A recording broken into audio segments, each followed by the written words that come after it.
Welcome to Part 2. Today we break down how the China shock reshaped U.S. jobs. In Part 1, we explored China's economic boom.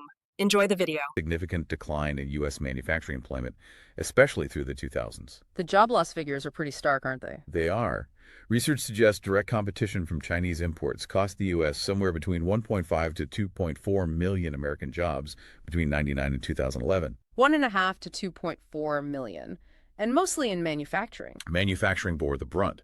We're talking a loss of around 5 million manufacturing jobs total in the U.S. in the decade from 2000 to 2010. 5 million. That's huge, bringing employment down to levels not seen since the 1940s. Yeah. A really significant drop. And analysts connect a lot of this directly to China. A large portion, yeah. Some studies say rising imports from China accounted for over half, like 55 to nearly 60% of that decrease in U.S. manufacturing employment. So basically, for every 10 factory jobs lost, 5 or 6 linked to this China shock. That's one way to put it. And these weren't just temporary losses, were they? No, that's a key point. Many displaced factory workers struggled. Finding new jobs at similar wages was hard. Led to long-term unemployment, people leaving the workforce altogether. And entire communities that relied on manufacturing saw earnings decline, social conditions worsen. Right. And unlike maybe previous trade shocks, the China shock was so sudden and so geographically concentrated. Right, hitting specific areas really hard. That local labor markets just really struggled to recover. Yeah. Even after a decade or more. The skills often weren't easily transferable.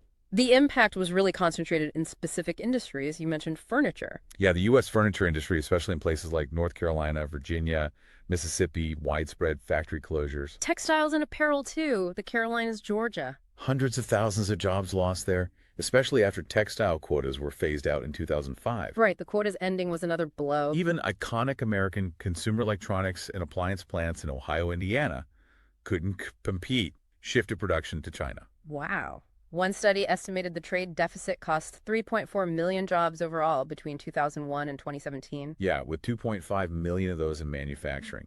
Over 1 million just in electronics and computer parts. Staggering numbers. So what were the key factors that made this impact so severe? Why was this shock so big?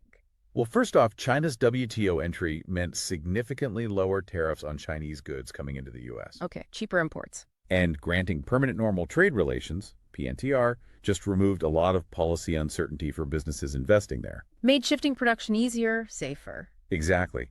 Suddenly, American manufacturers faced this much tougher global landscape.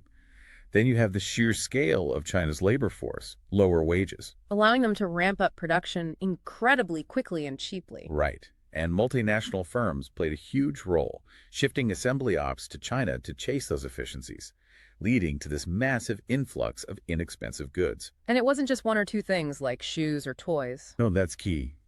Unlike past import surges hitting maybe one specific industry, Chinese imports covered a really broad range. Low-tech stuff like clothes, but also higher-tech machinery, electronics. So the impact was felt across many different parts of the U.S. economy. Very widespread. Finally, the U.S. economy's ability to adjust was somewhat limited. How so? Many displaced workers had specialized skills tied to manufacturing, lived in areas without many other job opportunities in fast-growing sectors. Right, not easy to just switch careers or move. And government help retraining support programs was relatively modest compared to the scale of the job losses. So people took lower-paying service jobs or faced long unemployment. Yeah, contributing to wage stagnation and social problems in those hard-hit areas. Plus, the intense competition put downward pressure on wages, even in the manufacturing jobs that did remain. Companies cutting costs to survive.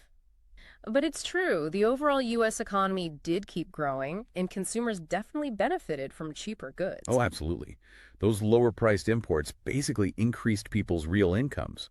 Analysis suggested manufacturing prices were significantly lower. Leading to that estimated $1,500 annual benefit per household you mentioned. Right. And U.S. corporations also profited from offshoring or importing components. Higher profit margins. And U.S. exports to China did grow. We sold them stuff, too. We did. Supported jobs in sectors like agriculture, capital goods. China became a significant export market. But the crucial point... distribution. Exactly. While there might have been net economic gains overall for the U.S., the benefits were widely dispersed, millions of consumers, companies. But the costs, heavily concentrated. Specific industries, specific communities taking the hit. Leading to significant economic and social disruption there. This uneven distribution really fueled anti-free trade sentiment, contributed to the rise of populism in affected regions. And this uneven impact really played out geographically, didn't it? Across the U.S., traditional manufacturing regions, the Rust Belt, got hit hardest. Absolutely. Ohio, Michigan, Pennsylvania, Indiana, Illinois, Wisconsin, significant declines in manufacturing jobs through the 2000s. You mentioned Ohio lost over 120,000 jobs. Yeah, attributed to China trade between 2001 and 2017. Over 2% of its total employment. Pennsylvania, similar. Michigan, with its auto ties, also hit hard. And these weren't just numbers. Shuttered factories in Dayton, Cleveland. Decline of tool and die shops in Michigan. Devastation for industrial towns in Pennsylvania. By 2010, unemployment was way up in many Rust Belt cities, manufacturing output down. The whole Midwest lost like 1.5 million manufacturing jobs in that decade. Around that, yeah. A significant portion linked to this import competition and production shifts. We even saw population declines in the Great Lakes region. People leaving. Yeah, moving away for work. Yeah. And the real challenge for these areas was reinventing their economies.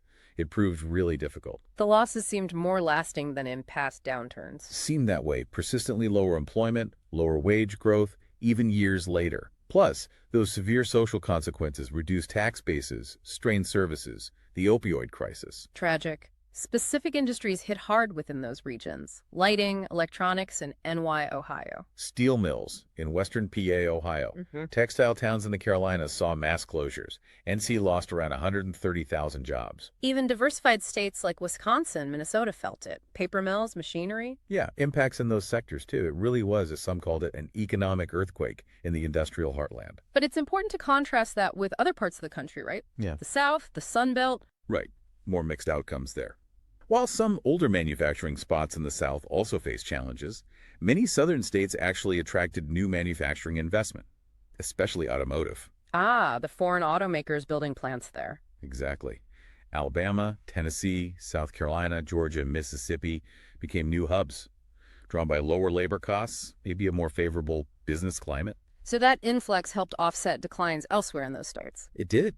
In fact, by the late 2010s, the collective GDP of several southern states actually surpassed the traditional northern industrial states. A big economic shift. Interesting. And politically, less support for protectionism in the South. Generally, yeah. Yeah. Their economies were more integrated into those global supply chains, so they had a stake in keeping trade flowing. We also saw growth in other Sun Belt sectors, aerospace and SC, Boeing. automotive suppliers, petrochemicals along the Gulf Coast. New jobs there. Even states with big job losses overall, like Texas and California, had a more complex picture. Right. Texas lost manufacturing jobs, but saw growth in petrochemicals. Plastics helped by cheaper inputs, export demand. California's tech and entertainment sectors benefited hugely from access to the Chinese market. And we can't forget consumers everywhere benefited from lower prices. Especially helpful for households on tighter budgets. Plus, regions strong in agriculture, the Farm Belt, saw increased exports to China. Soybeans, cotton, hogs. Port cities boomed too. LA, Seattle, Savannah. Huge increase in activity with the surge in imports and exports. So, while the Rust Belt faced the most concentrated pain, Other regions adapted, attracted new industries, or benefited from other aspects of this changing global trade. exactly, significant regional divergence.